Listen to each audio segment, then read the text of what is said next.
Hello বন্ধুরা, আজকে আমি বানাবো ভেজিটেবল চপ। তো ভেজিটেবল চপটা কেমনভাবে বানাবো চলো তোমাদের সাথে শেয়ার করি। প্রথমত আমি একটা গাজর আর একটা বিট ভালোভাবে গ্রেট করে নিয়েছি।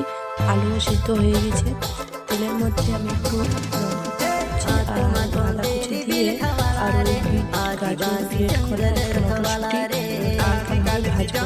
তারপর ভাজতে ভাজতে একটু নুন, একটু লঙ্কা চিলি ফ্লেক্স আর হলদি গুঁড়ো আর জিরা গুঁড়ো আর একটু চাট মশলা ঘরে বানাচ্ছি আর জিরা আর শুকা লঙ্কা দিয়ে।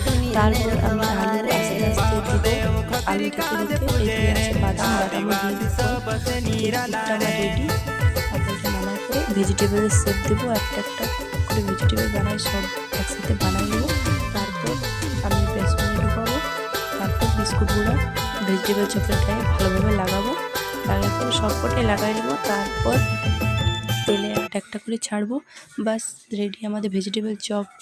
ভেজিটেবল চপটা কেমন লাগলো আমাকে লাইক কমেন্ট আর ভালো লাগলে একটা সাবস্ক্রাইব করে দিয়ে যাও। বাই।